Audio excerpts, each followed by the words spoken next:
Hello बच्चों, आज के वीडियो का टॉपिक है manufacture of ammonia gas by Haber's process.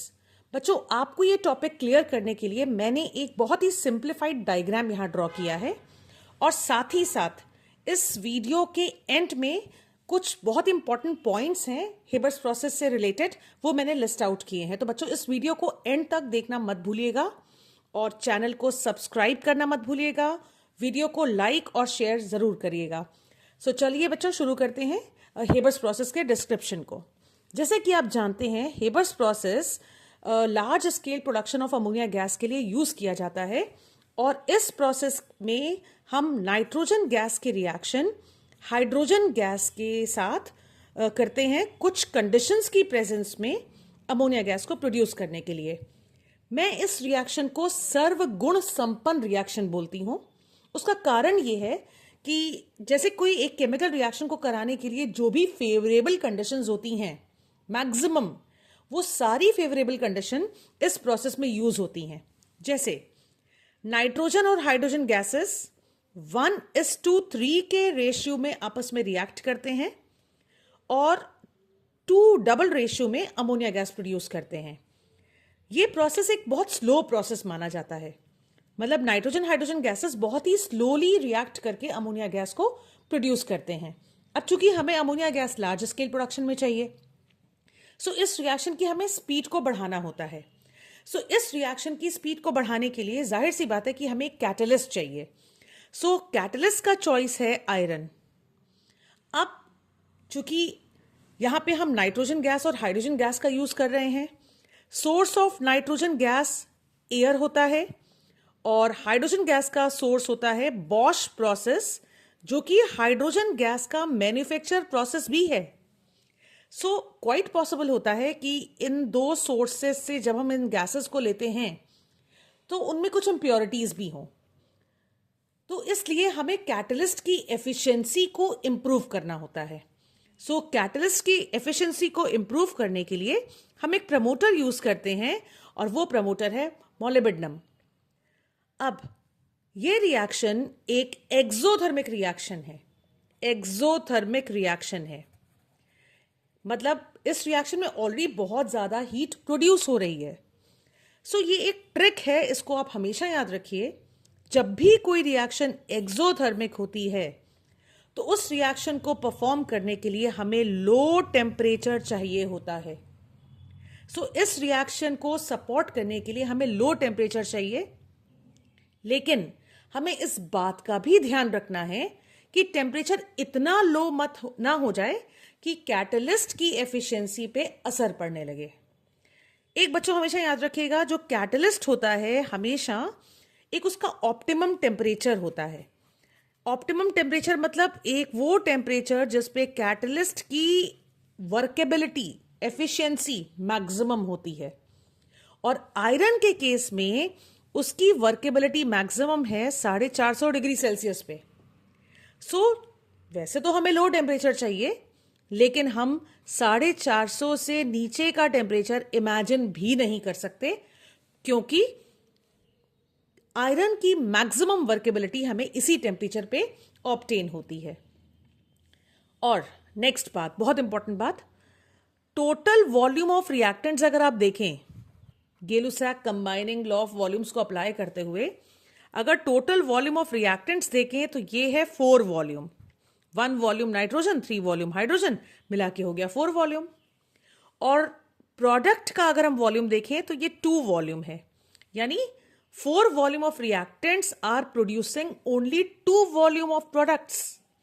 यानी ये रिएक्शन डिक्रीज इन वॉल्यूम के साथ प्रोसीड हो रही है, यानी इस रिएक्शन में वॉल्यूम डिक्रीज हो रहा है। सो ये भी एक ट्रिक है, इसको भी नोट कर लीजिए और हमेशा याद रखिए, जो रिएक्शंस डिक्रीज इन वॉल्यूम के साथ होती हैं उसके लिए हमें हाई प्रेशर चाहिए होता है। सो ये रिएक्शन को अगर हम स्पीड से अच्छी यील्ड, अच्छे प्रोडक्शन के साथ हमें करना है, सो हमें एक हाई प्रेशर चाहिए होता है। इस रिएक्शन का ऑप्टिमम जो प्रेशर होता है उसे 200 से 900 ATM माना जाता है। जब हम इतनी सारी फेवरेबल कंडीशंस अप्लाई कर देते हैं और इन कंडीशंस के साथ नाइट्रोजन और हाइड्रोजन गैस को रिएक्ट कराते हैं, तब हमें ammonia gas large scale production में बहुत इजीली ऑब्टेन हो जाती है। तो बच्चों, हुई ना ये सर्वगुण संपन्न रिएक्शन, इतने सारे सेट ऑफ कंडीशंस के साथ होने वाली रिएक्शन। अब ये सब चीजें कैसे परफॉर्म की जाती हैं, उसके लिए ये एक सिंप्लीफाइड डायग्राम है। अब मैं एक एक करके इस डायग्राम के सारे कंपोनेंट्स को आपको एक्सप्लेन करती हूं। बच्चों, ये जो आप देख रहे हैं, जो डिजाइन मैंने यहां ड्रॉ किया है, ये डिजाइन मैंने कंप्रेसर के लिए यूज किया है। अब आप सोच रहे होंगे कंप्रेसर क्यों? मत भूलिए, मुझे प्रेशर चाहिए 200 to 900 ATM, which is a very high pressure. ठीक, तो ये दो ऐसे डिजाइन हैं, तो ये दो कंप्रेसर हैं। ठीक, ये एक चैम्बर मैंने यहां ड्रॉ किया है, इसको मैं बोलूंगी कैटालिटिक चैम्बर। और ये जो चैम्बर ड्रॉ किया है, जिसमें ये कुछ स्पाइरल सी पाइप्स मैंने ड्रॉ की हैं, ये है कंडेंसर। चलिए शुरू करते हैं, इस प्रोसेस को समझते हैं इस डायग्राम के थ्रू। जैसे कि मैंने बताया, नाइट्रोजन हम लेते हैं फ्रॉम एयर। अब एयर से नाइट्रोजन कैसे ऑब्टेन करेंगे? तो हम एयर का फ्रैक्शनल डिस्टिलेशन करेंगे और उसमें से लिक्विड नाइट्रोजन ऑब्टेन कर लेंगे। तो याद रखिए, फ्रॉम एयर हम लिक्विड नाइट्रोजन यूज करते हैं, जो कि एयर के फ्रैक्शनल डिस्टिलेशन से ऑब्टेन करते हैं। और हाइड्रोजन हम लेते हैं बॉश प्रोसेस से। ये दो गैसेस हम लेके कंप्रेसर में डालते हैं, क्योंकि हमें प्रेशर चाहिए 200 से लेके 900 ATM के बीच। जब ये प्रेशर हमारा मेंटेन हो जाता है, तब ये गैसेस आपस में रिएक्ट करने के लिए फिट हो जाती हैं और फिर हम इन्हें कैटालिटिक चैम्बर में भेजते हैं। देखिए, ये एरो दिखा रहा है, कैटालिटिक चैम्बर में भेजते हैं। ये चैम्बर इलेक्ट्रिकली हीटेड होता है, इलेक्ट्रिकली हीटेड। और सबसे खास बात यह है, आपको ये चैम्बर को प्री हीट करना है। जैसे पिज्जा बनाने के लिए या केक्स बनाने के लिए, पिज्जा बनाने के लिए स्पेसिफिकली हम अवन को प्री हीट करते हैं। इसी तरह से इस पूरे चैम्बर को हमें प्री हीट करना है, यानी गैसेस को यहां भेजने से पहले इसको हीट करके इसका टेम्परेचर 450 से 500 डिग्री के बीच में मेंटेन कर देते हैं। अब आप सोच रहे होंगे हम प्री हीट क्यों कर रहे हैं? तो मत भूलिए, रिएक्शन एक्सोथर्मिक है। एक बार अगर ये रिएक्शन होने लग गई ना, तो आपको हीट करने की जरूरत नहीं पड़ेगी। इस रिएक्शन में इतनी एनर्जी प्रोड्यूस होगी तो कि वो इस चैम्बर के टेम्परेचर को मेंटेन रखेगी। बस आपको रिएक्शन को इनिशिएट करने के लिए इसको प्री हीट करना होगा। प्री हीटेड चैम्बर में कंप्रेस्ड गैसेस, जिनका प्रेशर 200 से 900 ATM के बीच में होगा, इस चैम्बर में जब हम भेजेंगे तो हम विल मेक श्योर कि इसमें कैटलिस्ट आयरन हो और उसके साथ साथ उसका प्रमोटर मोलिब्डेनम हो। जब सारी फेवरेबल कंडीशंस मिल गई, तो ये दोनों गैसेस फटाफट आपस में रिएक्ट करेंगी और अमोनिया गैस को प्रोड्यूस कर लेंगी with the large amount of heat. अब ऐसा हो सकता है कि कुछ गैसेस, यानी कुछ मॉलिक्यूल्स ऑफ नाइट्रोजन और हाइड्रोजन आपस में रिएक्ट ना करें। जब हम इस चेंबर के बाहर गैसियस मिक्सचर को निकालेंगे, तो उसमें अमोनिया गैस मिलेगी हमें, और अनरिएक्टेड नाइट्रोजन और हाइड्रोजन भी हो सकता है। अब इन दोनों को मिला के, अब यहां टेम्परेचर तो बहुत ज्यादा है, 450 डिग्री सेल्सियस। अब हम इन गैसेस को ठंडा करते हैं। तो जैसे चैम्बर के बाहर आएगा, फिर हम इसको कूलिंग पाइप्स, बच्चों ये होती हैं कूलिंग पाइप्स, इसीलिए इस चैम्बर का मैंने नाम दे दिया है कंडेंसर। कूलिंग पाइप से होके इस गैसियस मिक्सचर को हम फ्लो करते हैं। तो ये ठंडी पाइप से होता हुआ जब ये गैसियस मिक्सचर जाता है, चूंकि अमोनिया गैस का लिक्विफैक्शन टेम्परेचर बहुत कम नहीं होता, मतलब थोड़ा ज्यादा ही होता है, तो इसलिए अमोनिया इजिली लिक्विफाई हो जाती है। ऑलराइट, अमोनिया का बच्चों लिक्विफैक्शन टेम्परेचर जो है वो 10 डिग्री सेल्सियस होता है जब हम 6 ATM प्रेशर यूज करते हैं। यानी 6 ATM प्रेशर पे अगर 10 डिग्री सेल्सियस टेम्परेचर मेंटेन कर लें, तो अमोनिया इजीली लिक्विफाई हो जाती है। तो आप सोच सकते हैं कि अमोनिया को लिक्विफाई करना कितना आसान है। अब अमोनिया तो लिक्विड हो गई, अब आप इस लिक्विड अमोनिया को ऑब्टेन कर लीजिए, और लिक्विड अमोनिया से आप अमोनिया गैस इजीली ऑब्टेन करते हैं। तो ये हो गया हमारा इस प्रोसेस का ऑब्जेक्टिव, हमने इस प्रोसेस में जो हमारा मेन ऑब्जेक्टिव था वो था अमोनिया गैस को बनाना, वो हमने यहां पे आके अचीव कर लिया लिक्विड अमोनिया के फॉर्म में। अब नाइट्रोजन और हाइड्रोजन वो तो लिक्विफाई नहीं हुई, तो लिक्विड अमोनिया को कलेक्ट करने से पहले रास्ते से ही उनको हम निकाल के बाहर कर लेते हैं। अब हम इसको वेस्ट नहीं करेंगे, ये तो बहुत यूजफुल गैसेस हैं, ये फिर से हमें अमोनिया दे सकती हैं। तो इसलिए इस अनरिएक्टेड नाइट्रोजन एंड हाइड्रोजन को हम फिर से कंप्रेसर में डालते हैं और फिर से उसे कैटालिटिक चैम्बर में भेज देते हैं। तो इस तरह से ये प्रोसेस लगातार चलता रहता है और हमें ammonia gas in its liquid form इस प्रोसेस के थ्रू ऑब्टेन हो जाती है। तो चलिए अब मैं आपको बता रही हूं, जैसे मैंने वीडियो की स्टार्टिंग में आपको कहा था, इस वीडियो के एंड में आपके लिए कुछ इंपॉर्टेंट पॉइंट्स हैं जो बहुत यूजफुल पॉइंट्स हैं। अब हम उन पॉइंट्स को देखते हैं। आई होप बच्चों आपको ये पूरा डिस्क्रिप्शन इजीली समझ में आ गया होगा। अब अगर हम उन पॉइंट्स को याद कर लेते हैं तो उन पॉइंट्स को लर्न करके हम अपने बोर्ड एग्जाम में बहुत अच्छे मार्क्स गेन कर लेंगे। तो चलिए देखते हैं। सो ये रहे इंपॉर्टेंट पॉइंट्स टू रिमेंबर।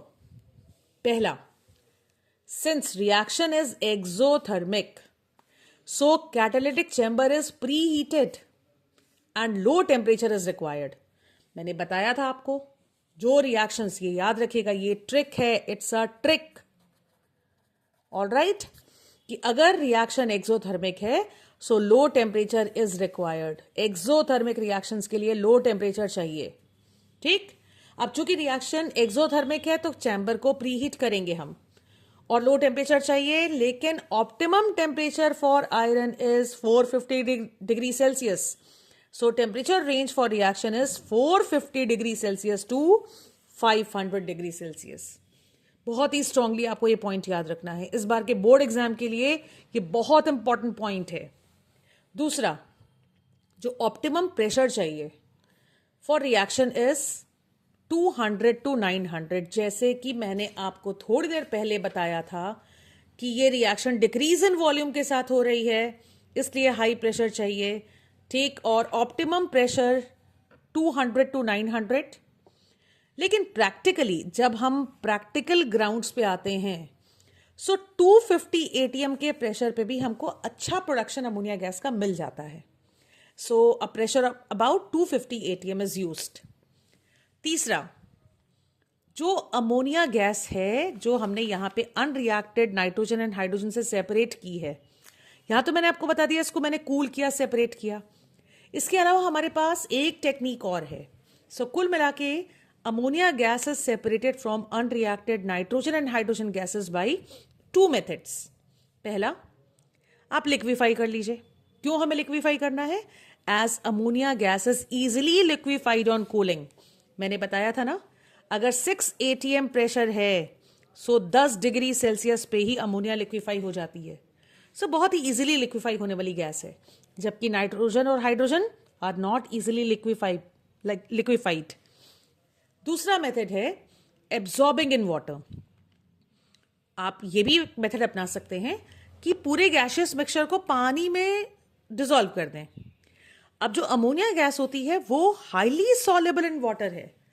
आप इसकी सॉल्युबिलिटी का अंदाजा इस बात से लगाइए कि 1 volume of water can dissolve 702 volume of ammonia gas.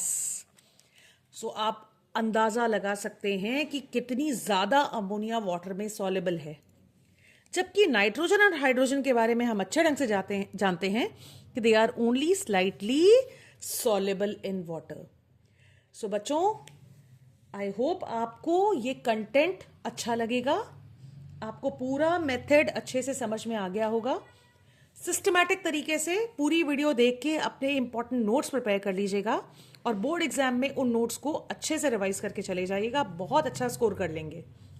So thank you बच्चों फॉर वॉचिंग दिस वीडियो। अगर आपको ये वीडियो पसंद आई हो तो please like the video, subscribe the channel and share this video among your friends. Thank you. All the best for your board exams.